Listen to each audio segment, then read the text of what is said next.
Hello and welcome to the Fat Dad Fishing Show. My name is Rich, here with the lovely and talented Ed Gobo, owner of Captain Hank's Tackle, back for another week. Ed, how you doing? Hi. Are you tired? It's been a crazy couple days. Yeah, Ed, so people know, Ed went back to back on fishing days, including the tournament, which we're going to talk about, but he was up at, despite being, you live what, 15 minutes from the launch at the most? 7 with traffic. 7 with traffic, and you got up when I did, and I had to travel 2 hours. So 3 a.m. I was up, and you, for some reason, decided you needed to get up early too. Yeah. Yeah. Well, you're nuts. Well, actually, and I went 3 days because Don and I fished Saturday Oh, right. and did a bunch of running around. And then we did the tournament, and then I fished today. Tomorrow's going to be blown out, and then I'm going out again on Wednesday. Yeah, so tomorrow's going to be blown out, but tomorrow's also probably going to be a good striper day if you fish from shore. So you might want to take like an hour and just, toss somewhere. I got rods and I got jigs to do, so. Okay. All right. That's fair enough. I do have videos to shoot, though, so. Yes, you do. We got to get some videos up. So everybody, welcome. It's good to see everyone back again. We're going to go through tonight just a recap of the tournament day that we had yesterday. And what was it called again? The Battle of the Back Bay. Was that it? Mm-hmm. Battle of the Back Bay, striped bass tournament, largest catch and release fish, which is key. And we'll talk about why that was key.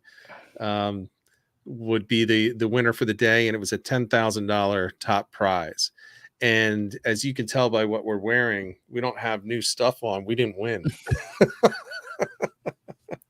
We didn't even come. We caught a couple fish, but we didn't place or anything. So we'll get into all that. Fish. Yeah, we'll get into all that. Before we do, want to say hello to everybody that is in the chat that we can see. Joe Phillips. Joe, it is good to see you, buddy.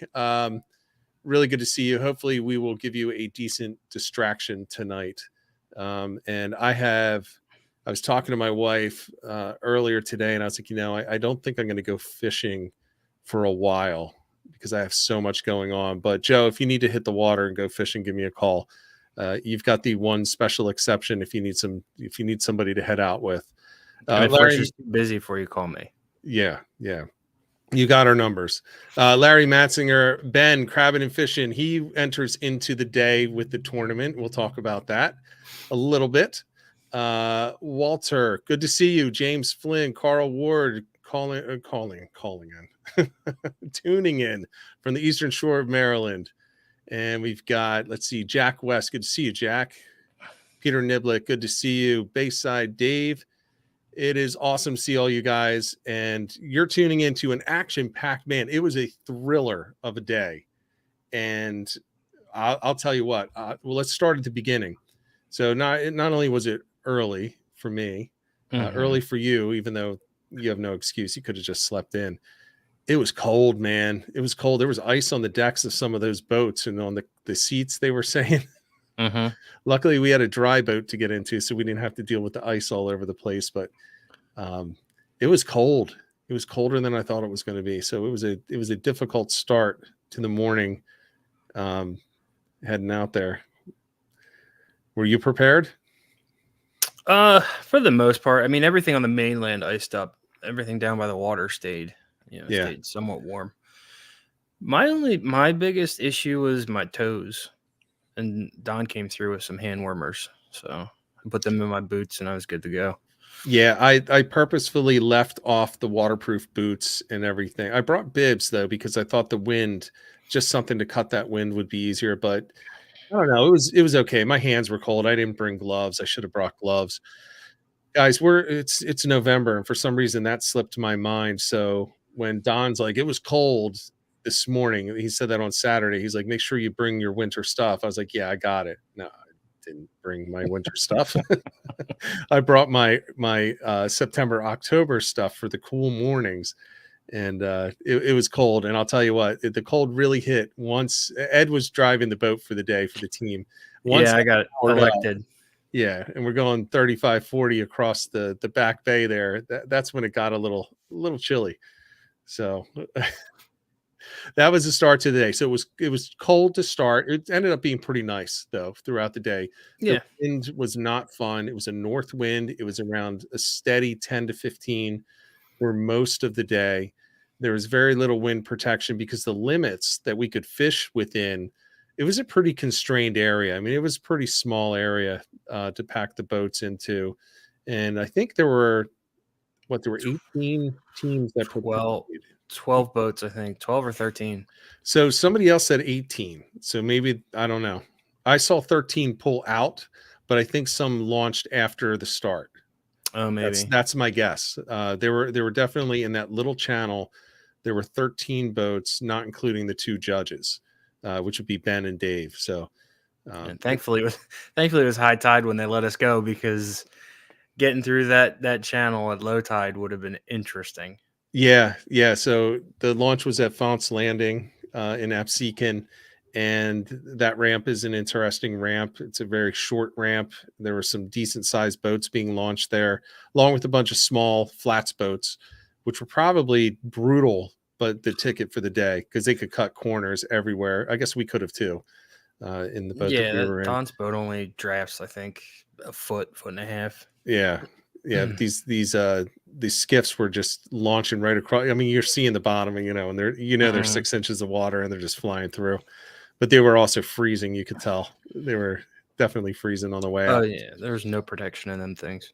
So those were the conditions, and it was essentially the last half. We launched at the shotgun start was 6:30 a.m. Mm-hmm. and I think high tide was around 7. So it was basically, and you had to be back in by 2. So it was basically an outgoing tide day. Decent current, really clear water in most of the spots. So the water clarity wasn't an issue. The wind really wasn't an issue. Maybe the direction wasn't favorable. But man, it was striped bass weather. Am I wrong? Absolutely. No, it was textbook. Should have been a good striper day, but Yeah, and it wasn't. It was not a good striped bass day. So we started off and we had the plan of spots that we wanted to go to, and we threw a little we threw a change in there right as we were sitting out on the water on spot lock waiting for the start, and we said, we're going to go to this other spot because it's real close. We're going to get the lines in the water ASAP. The sun's starting to come up, and man, talk about electronics. The boat, Don's boat, has all the electronics you need, including live scope. And to say that the waters were dead would be an understatement. I mean, there was almost nothing going on. There was no bait. Mm-hmm. There was, in any of the spots that we checked out. Well, I shouldn't say no bait. We saw little small schools of bait on the side imaging, and some on the down scan, but very small schools. But we did not see any schools of larger fish. It was just singles and doubles for pretty much the whole time. So the first spot, which I honestly can't believe nobody followed us into that spot or was already there by the time we got there, because that bottom and just the way that creek lays out is perfect. Yeah, it's a great spot, and it's something that we had fished about a month ago, 3 weeks ago. Yeah, 3 weeks ago. We had fished that about 3 weeks ago just to check it out. And we're like, man, this is going to be a great spot. And we had kind of put it in there as, at the very least, we've got a spot close to the launch that we can give a go at the end of the day if we need to. And there was nothing. I mean, zero going on there. I don't think anyone had a bite at all in that area, did we? No, I didn't. Nothing. Didn't even mark it, and no marks, nothing. Yeah, there was nothing going on. So in that spot, Ed and Don were throwing top waters. I think he was throwing a Spook Junior. What were you throwing? I had like a 3. Where is it? I think it was a 3.5 inch popper. Okay, so you're using the popper. He's using the Spook, and I was using a soft plastic, just so that we'd have something subsurface going on. So I decided I would just use this subsurface all day when they were throwing top waters, just to kind of mix it up. So we're throwing the same areas, covering the column. and no hits on anything. Changing colors, started dark with a like a black purple with gold glitter color, and then I switched over to a white color, not a bone, not a true white, but kind of like a metallic white. So it had some silver in it as well. Nothing. It's going 4-inch, 5-inch. Pinks didn't do anything, so we were like, all right, time to move. Want to go through the move? Oh, and I do want to add one thing. Ed, I was so excited for the start because I thought Don's boat would leave everybody behind, but because we picked the spot so close, we let everyone go ahead of us. So that was we had to let everyone go because otherwise we would be cutting across everybody. And so we went out and we were following everybody. That was disappointing. I was so excited for that launch, and I was like, no, it's not going to make sense. There's no way that he's going to bring us to the front of this just to turn in front of everyone. Yeah, if we could have gotten to the inside, it wouldn't have been a big deal. But you couldn't. That's where all the smaller boats were lined up. Right. We couldn't get over, and then there was that big pro line that just waked the hell out of us on the start. So I wasn't trying to dump you guys off the side of the boat. Yeah. So. Yeah, that was interesting. He didn't care. He was just going straight up the middle. Didn't matter. He just plowed through. He went over everyone. So first spot's a bust. You want to go through the second spot? Second spot. Where did we go? Second spot. That was the one. Was that the quote unquote out of bounds? No, it was right before that where Don. Oh, yes. So we found there was another cut that we wanted to fish that we had looked at. It's typically a good spot. It holds a lot of fluke and it always holds bass. Don was throwing his top waters and he ended up hooking up with something. We assumed it was a bass, and then it popped right off. And then we started working our way almost towards the Route 30 side of the boundary, and that got interesting. Yeah, and that second spot was a wind-blown shoreline up against the sod, deep drop, tons of collapsed, fallen sod banks underneath. So very snaggy. Again, I was subsurface, so I was just kind of tapping the bottom and snap jigging it up off the bottom. I didn't get a touch. Don did hook up. It looked like schoolie size is what it was going to be. I would say, to be fair, probably a 22 to 24. I don't think it was anything bigger than that. But it smacked it pretty good, and then we're feeling good and just continue casting against that, and nothing shows up. Then we decided we're going to take a trip and go out of bounds. Now, Ed was the captain. He went to the captain's meeting, and you want to go through that? So in the captain's meeting, and it's even on the map that it's inbounds. They said that this area that we were fishing was inbounds. So we fished it. And then we ended up something. I don't know how we ended up getting a line jammed around the prop. Well, before that, let's go in. I channeled my Scotty 7s and I switched up because I still haven't had a touch. We're now at our third spot. So I switch over and I go to a dart spin. Yeah. I go to the dart spin. First drop on the dart spin, and we're right up on a hole, and it's right at a bend, and so it's got the better current flow. We're in the right spot, and we're really just working our way to where we really want to go. Right. So we stop. We're like, look, we may as well right now. It's now slack tide. So we're just like, let's just fish here. And then once the tide starts to change, we're going to push in a bit further and we're going to fish the actual spot. I'm not going to say exactly where it is. Ben knows where it is. But I'm not going to say exactly where it is. And first drop, I'm down there. And Scotty, you say dart spins are, Scotty's here, by the way. You say dart spins are like the best idiot proof bait to use or lure to use for striped bass, and first drop, man, it's down there and bang, 8-inch fluke on I think it was a 5 or 6-inch dart spin. I can't catch nothing. I have a whole box dedicated to dart spins, and I ain't caught shit off of one in the last 2 years. So they're not idiot proof. I can screw it up. Well, I screwed it up because I caught a 8-inch fluke. The thing was almost as big as the lure itself, and it inhaled it. It had the whole thing in its mouth, and it's got a big hook on there too because it's for striped bass. And yeah, so all right, so it's Rich not is going apologizing. I've never heard Rich apologize to a fish before, but he did. well. I felt. It's like, so sorry, buddy. I didn't mean to get you. It was just a little baby. But yeah, so that goes back in the water, and then we push in, and then Ed, this is where all the fun starts and where Ben enters the story. Crabbing and fishing for those that are not aware. Yes. So I don't know, like I said, I don't know how. I think we had a live bait rod out and we started drifting into some structure that you don't want to put a boat into.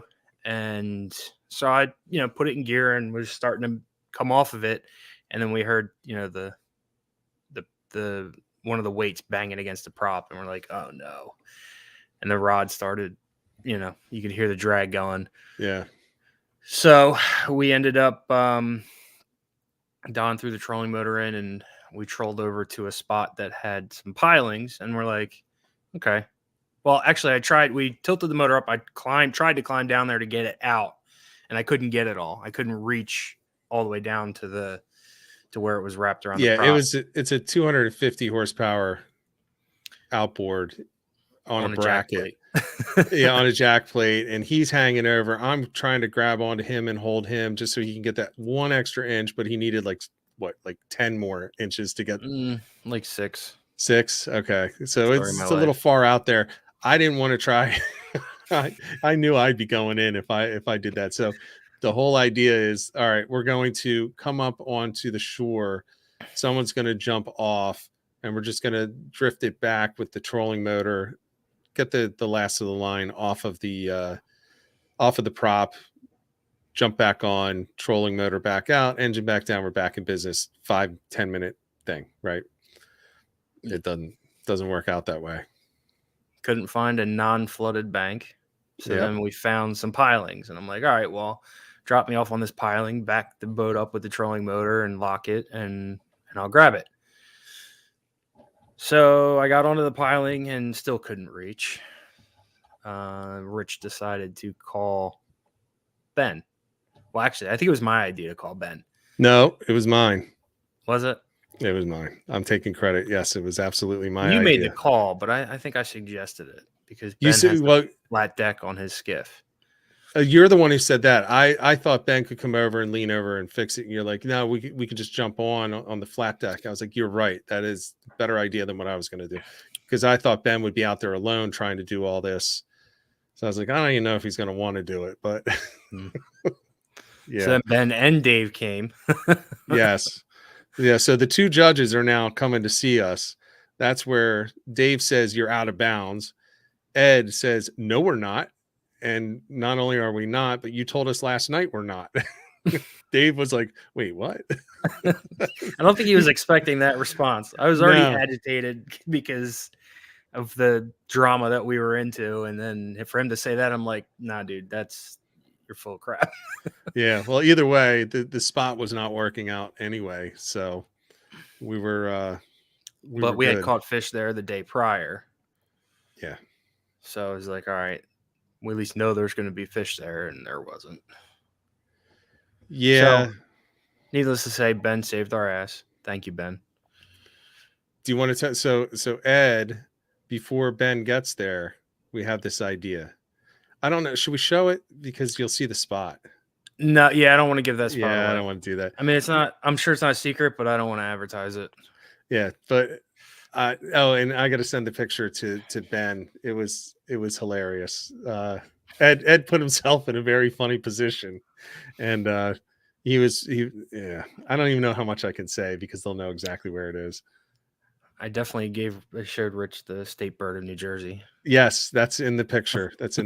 So I definitely, you know what, if this wasn't a podcast and a live stream with a bunch of people we don't know, I would definitely, if you have my phone number already, I'll send you a picture. Well, I can send me a higher quality one, because your phone is like a potato. If you send me a good one, I can crop myself out and you can just see me sitting on the pole without the background. Yeah. Okay. Actually, I can do that right now. So yeah, so we get the line off, and so now it's, even though we still believe we're inbounds, it's like, look, we're not gonna. There's no argument here. It's a $10,000 tournament. We're gonna move. So Yeah. we're gonna move anyway. There was no point in debating or arguing or anything like that. So that's what we did, and we decided that we're going to move on, and we moved to a different spot. Now, real quick, I think I actually have a cropped picture, so if you guys bear with me for a moment. Yeah, I think, was that after that we took that long run all the way up to, what was that, Meadow Cut, right? Yeah, that was a. So we bounced basically from one boundary, one boundary of the tournament to the other.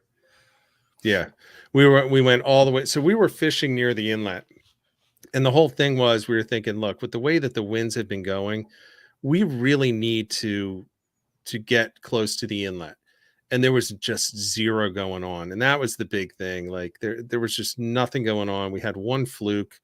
This thing is not saving on my computer, so I don't know if I can do this. Yeah, let me get rid of that. It's just not going to work. Okay, so we decided, let's just, nothing's working. We need to switch it up. We need to change what we're doing. So we start going to our secondary spots, and we take a long run. It's a quick run in the boat. I mean, it's a pretty fast boat, and we get up to this one spot, and now we're fishing a ledge, and it's deep drop. Yeah, there's Ed giving the finger. Rich sends me, his phone sends potato photos, so you could see, if you could see in there, those that are not they listening. saved the hood of the engine too. Yeah, so about 10 yards away. So he is sitting on a piling in the middle of the channel. So he is literally in the middle of the channel, just sitting there all alone. And of course, Don and I are thinking, we should just pull away. Just leave him there for a while. But it was a little nerve-wracking, because there's nothing to hold on to. So Ed was like, no, I can give this a try. And as soon as he was up there and we were positioning the boat, we're like, let's get him the hell off of there, because he's going to go swimming. I got good bounce for a fat guy. Well, it doesn't matter. I mean, it was still cold. The water's 51 degrees. It's one thing to go up to your knees and, on a sod bank. It's a whole other thing to go fully submerged, which you would have been. That was 15 feet of water. So it was a little nerve-wracking. No respect. I get no respect. It was hilarious. The picture was just, we're going to use that for one of the thumbnails. Just you giving the finger to me and Don. Scotty's impressed with my commitment. Listen, Scotty, there's 10 G's on the line. I'll do what I got to do. Yeah. We're still thinking, look, this is not turning out to be the day that we wanted, but we still got a shot. Mind you, this was all before 8:00. Oh yeah. This is in the first hour.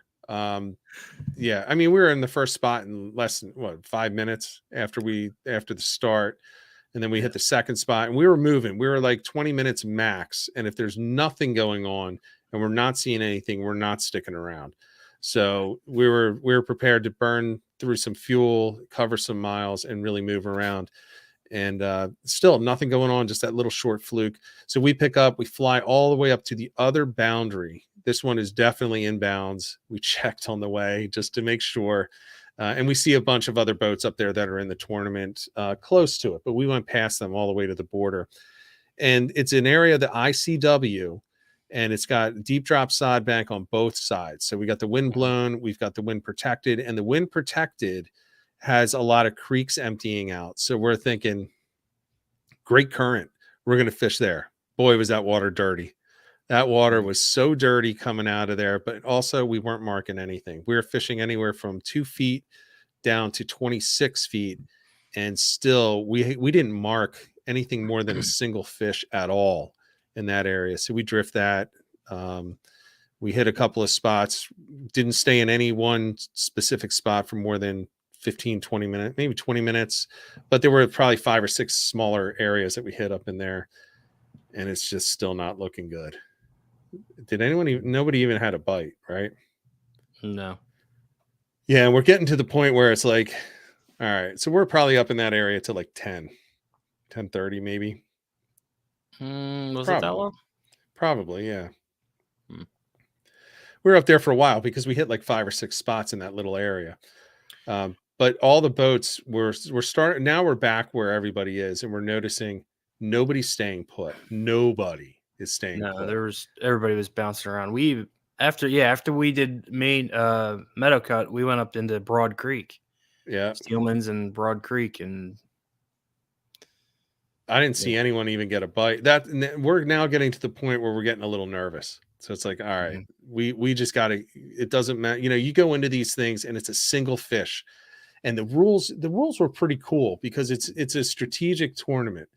So it's one fish that you can enter, and you have to videotape yourself reeling it in while it's still in the water, landing it, measuring it, and releasing it. And you then have to send immediately that, and you have to say in the video whether you're going to enter it or not, and then you have to send that in via text to the judges. And we're at the point now, you start off the day, you're like, all right, if we get one over 30 or 35, it's 100%. We're not even going to talk about it. We're done. So hopefully we're out by 7 a.m. We catch one and we're out. We're back in, eating breakfast. I think by that point, they weren't telling us the size of the fish that was getting submitted. They were just saying that teams had submitted their fish. And one was submitted. Point, I think there was only one. There was only one. I think that was the winning one, I think was submitted. And you could just tell like nobody's catching anything. There are people, live bait, dead bait, lot of artificials, a lot of top waters. I'm not seeing anything. So we hit all these different spots in this area, nothing. We're like, all right, let's push closer to the inlet again. We've tried away from the inlet. We're still not marking anything. And we head down closer to the inlet, try a couple of spots, nothing. And I say, you know what? I'm switching back to the dart spin. It's time for the dart spin again. Again, I'm channeling my inner Scotty Sevens. And I put a brand new dart spin on this big 6/0 hook, drop it down. First drop, hook up. This is it. This is going to be our fish, except it feels like it's a minnow. And I pull it up, and what do I catch, Ed? Tog. 7-inch tog. Again, about the same size as the lure. I got to talk to Don, but I think next year we're going to trade you in for Scotty Sevens. I know. Yeah. And I did catch a sponge too. I caught a sponge. So I caught two living things in a sponge. Shaped sponge. Yeah. So I caught a tog and a fluke, and that's really it. And combined, they wouldn't be illegal either of them. We should have submitted it though. We should have taken that video. If I would have known when you hooked onto that what it was, we should have submitted that video just for laughs. And the funny thing was it's a tog spot, but it would probably be like if you're going out and you have 3 spots, it's your 3rd spot, right? Yeah. It's not the one that you're going to for tog. And so I caught a tog on a dart spin, on a white glitter dart spin. So I'm saving that. That's my tournament bait from now on. That's my shitfish bait. Yeah. So, God, you guys get what's going on. We got one more spot. We're fishing a bridge, and the bridge, the only bridge that's in bounds. And this is kind of like desperation time. It's like noon, and we're like last shot. So we're live scoping the heck out of the bridge, going around the tog fishermen that are up against the pilings. That dude was nuts. Yeah, this dude put it was a 21-foot boat in behind. It was bigger than that. It had to have been 23. It had twin 150s on it. Twin 150s, yeah. In between the bridge abutment on the Brigantine Bridge. Yeah. I don't know how he's going to get out of there. He didn't have a trolling motor on there. how can you trust a trolling motor? I mean, he only had clearance in the back of maybe 3 feet If behind the that. engine. And if something big came through that inlet when they don't like I've been in that under that bridge when like big boats come through and they don't care about no wake. They'll just blast through there. Yeah. Yeah, and not only that, you can't even see the boats unless you're on the other side. So if you come right up through the middle span, you can't see them. We were Right. fishing on the one side, and you were saying, let's come around to the other side. And I was like, you can't, there's a boat. And you're standing right next to me. You're like, there's no boat. I'm like, we can't see it. But I was like, Ed, I saw a fishing rod stick up. He's like, damn it. And there was a boat back there on the other side too. That was a small Carolina skiff. That one could fit in there. It was probably a 15-footer. That one on the other side, that dude, he must have had good insurance. Yeah, he has a lot of money sitting in a really precarious position. But hey, man, anything for the tog. He was definitely tog fishing. Yeah, there ain't no tog worth that. No way. Yeah, so we didn't get anything there. That now here's where I think somebody mentioned in there. We talked about the catching the line on the main engine earlier. Yeah. So now we're up against the bridge real tight, and Ed's controlling the boat. Don and I are using top waters, and I'm against subsurface, just trying to work the pilings. At this point, we're like, just get us a schoolie. All we need is a schoolie. We're going to enter it. Maybe we can get third place if we're lucky. And we're tossing it out there, and Ed comes out and tosses one, and he gets it hung on a piling. And I'm on the front of the boat, and all I see is the line as he's just kind of like, you know how you just pull on the line just to try to get it to flip up over the ledge. So that's what Ed's doing. He's doing exactly what you should do. But I'm on the front of the boat facing it, and he's behind me to my left. And for some reason, I blame the lack of sleep. I see him pull the thing, and I think this thing is now flying at my head. So I duck. And as I duck, of course, my rod tip goes down. And I look down and I was like, oh shit. And I watch my line get sucked into the trolling motor. But it wasn't. Yeah, but see, you gotta put this in. It wasn't a verbal "oh shit." It was an inside your head "oh shit." Oh no, I have it on I didn't video. hear it. I thought you said were. it. You didn't say it loud enough. Myself. I think it was more to myself. It was definitely more to yourself because I thought you hooked up with a fish. Oh, and yeah. I'm like freaking out. I'm like, oh my god, we're gonna win this thing. This talk about pull and drag. This thing is now tearing drag off of the thing. Don and Ed think I'm hooked up. I'm like, no. I'm like, Don, stop the motor. Don throws the shit and he goes running for the net. Yeah. Man. That would have been a 50-incher the way that it was pulling that drag, because that drag was not loose. Luckily, it didn't break the tip. I think it was because I saw it happen, so I tilted the rod towards it, so it was just basically coming off the reel until he stopped it. So yeah, it was just a total shit show. And so I just pull up the thing, just cut all the line off. We pull all the line up, that was out. So no braid went in the water, folks that are environmentally concerned. We got all of it back in the boat, and that only took like, I don't know, 2 minutes. And then we were back again, still trying around there, and we didn't get anything. And we're like, that's it. We're too cold. There's nothing happening, and we head in. So let's talk about the results. You want to talk about that a little bit? Sure. So the winning fish, I think, came in at 28.5 inches. Yeah. And that 28.5. Yeah, that was entered by Team Advantage, right? Yeah, it was Team Advantage. I don't know the two other folks, but it was Dan Schaefer on that boat. So they ended up winning. Some local guys ended up finishing second. I don't know the other two. I know the one guy, Leo Capone. And then I'm not sure who finished third. I don't know, like Team Liquor Box, I think it was. I don't know those guys either. Okay, we'll leave that there. You just wanted me to say that. No, I didn't know. I didn't know until you said it. I was so tired. As soon as it was over, it was Team Advantage, Team Pathfinder, because Leo's got a beautiful 22-foot Pathfinder he just got. Yeah, and then those other gentlemen with the other words. Yeah, there were a couple interestingly named boats. Not all of them in the tournament that were out there that day. Yeah, so that was so that's how it ended up. Now, what I heard, I don't know if it's true, was that the actual what could have been the winning fish was disqualified, or I think they knowingly disqualified themselves. Yes. And the story was at 7 a.m. So they catch a 28.5-inch striped bass, which tied the actual winner, but would have been entered first. But they declined to put it in because the girl that caught it was her first striped bass. So they wanted to keep it. So they were right. Is that right? Yeah. I'm just Yeah. shaking my head Okay. at the fact that they turned down $10,000 for to keep I the fish. yeah, I would say this though, at 28 and a half, you still have a decision to make at 7 a.m. You've only been fishing. If you were us, you've been fishing for 20 minutes. If you went to a further spot, it may have been the first drop.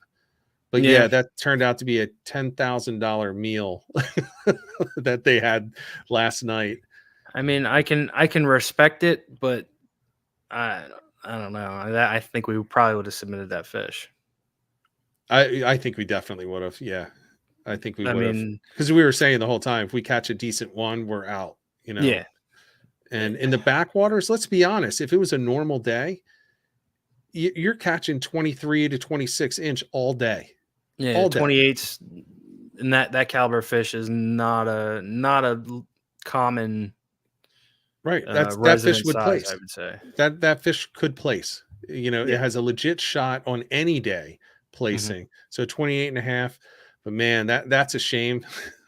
Congratulations to the girl or the woman. I don't know if it was a young girl I think it was or a younger girl. well, Yeah. congratulations to her on her first striped bass. She's going to remember that definitely, and then she'll have a story connected to it also. So I think it's great. There were a lot of kids that went out with parents, which was pretty cool to see too. So Yeah. yeah, so that's how it ended up. We had a couple of flat tires on the trailer that we were able to get fixed pretty quickly, and that was the day. Yeah, it was interesting. It was a good time. It was I, fun. I thoroughly enjoyed myself. It was definitely fun, and look, the conditions, you would have sworn, with the exception of the wind direction, which you know should hurt it.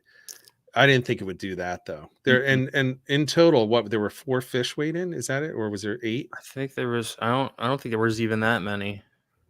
Well, 4. Ben's in the chat. Maybe Ben Ben would can tell know. us. Yeah, I think there was only about 4 Yeah, and that I got heard that there were submitted. 18 boats in the tournament. So, and there were some really good fishermen out there. You know, leave us out of. Yeah, I'm not saying it's us. I'm saying like there were some really good fishermen yeah, in we this suck. tournament. Yeah, we were terrible. We couldn't even do it with live scope. But you know, when you have a day like that, and we were back at the ramp, and the first thing that 2 guys said, "Did you guys even get a bite all day?" And I was like, "I didn't." Don hooked one up, and no. Besides that, I didn't get one striped bass bite all day. Their boat didn't get one. The other boat didn't get a single bite all day, and they pushed it right up to the end of the day like we did. So, yeah, so it was fun. I'll never forget you sitting on the piling, and then immediately after that, getting hooked in the back of the hat by a topwater that was on one of the rods. See, I can always count on Tad. He's always got my back. Ed on a piling in the channel. Stuff of legends. Say no more. Mic It drop. really, it Thank really you, Tad. was. It really was. I I'm was out. like, Ed's like, I'm doing this. I'm jumping over here. I was like, you go, man. That's all right. This is where the stories come from. I mean, listen, as captain or elected captain of the boat, I felt somewhat responsible because I should have checked that all the lines were cleared. I didn't realize Don was fishing live bait, so it was kind of like So I'm like, let me see what I can do to fix this. I got you. And I mean, it's damn near a brand new boat. I mean, it's a beautiful. I couldn't believe that he had enough faith in me to run that thing. I mean, it was a beautiful boat. I've been running boats since I was a little kid, but yeah, still, I mean, there's a high price tag on something like that. So yeah, it's got some giddy up too. She boogies. Yeah, and I wasn't even. I mean, we were doing 35, 40 miles an hour, not even trying. Well, through the wakes too. Yeah, it handles. I mean, it handles amazing. Yeah, it was a nice platform, great boat. Thank you to Don for inviting us out. At least we Yes, had some stories absolutely. at the end of the day and a couple of good photographs. And we weren't skunked. We got two incredibly highly prized Garbage species. fish. We got the flounder, and according to the poll that we put in at the beginning, do you prefer striped bass or blackfish? 78% striped bass, 22% are voting for blackfish. Well, we didn't get the striped bass in, but we did get the blackfish, even though it doesn't really count because it was actually so small that I was like, we could probably use this for bait if we really wanted to. Yeah, it was definitely pocket size. Yeah, it was about the size of the spot that we were using for the live bait. So yeah, so that was it. I don't know. Were there any questions in there? Scotty's saying his friend Chris was on the winning boat too. Yeah, that it's a very tough team. Scotty, give those guys a friendly middle finger, would you? Yeah, it was a tough day. It was a tough day, but it was fun. And according to the reports, people are catching them all over the place today. You Oh had yeah, mentioned. today you just dip a net and catch a damn striper. Yeah, and the tough thing was if we just would have had it out front, they were catching them right out front the entire day. So like 2 miles from us, but we couldn't go there. We couldn't cross the state police barracks. Yeah, over near the my Coast buddy, Guard station. actually my buddy that I fished with, Captain Mike from A-Bomb Charters. I fished with him today. Yesterday they caught a 50-pound striper out front. Yeah, Right out front of Brigantine. was that on your rod? No. No. I did get to fish my new the rod that broke the internet on it, and I think it's a really, really nice combination. Yeah. Is that the Rain Shadow? Yes. Yeah. Very sensitive. It loads up really fast. It does get quite a bend to it. Yeah. I think I caught like a 14, just barely keeper size, and it didn't struggle, but it definitely put a bend in the rod, and then you felt the backbone kick in. I think I'm going to pass it around and let a few other people try it, but I think it's a winner if anyone's interested. Well, I'll play with it. Definitely. Yeah, so I don't know what it was. Yes, Wish I could tell you. The rod, Scotty. Yeah. Her name is Jezebel. Oh, okay. Yeah. So, all right. Well, that's going to cover us for this one. So, everybody, thanks for tuning in. We are going to be back next week. And next week, we're going to have Frank Mahalik on, and we are going to start talking blackfish because on Thursday in New Jersey, specifically, the limits are extended, which means pretty much everybody is open with full limits going forward. So we wanted to kind of wait until that time just so that everybody in the viewing and listening audience should be covered. I don't know the regs in all the states, but I believe I believe this means the entire mid-Atlantic is open to tog with full limits, expanded limits, not just a single fish. So we're going to go into that. We're going to talk about all of that good stuff. And then after that, the week after, we're going to have Long Island Lethals on. You saw last week the video where the one party boat or charter boat tried to push him off a spot. He's going to come on and we're going to talk some fishing. We're going to talk specifically up in the New York area, and we're probably going to talk a lot of tog, probably a lot of striped bass. We're going to get a mixture in there next week or the week after. So thanks again to everyone for tuning in. We'll be back next Monday night. Until next time, get out there, get on the water, and get some tight lines.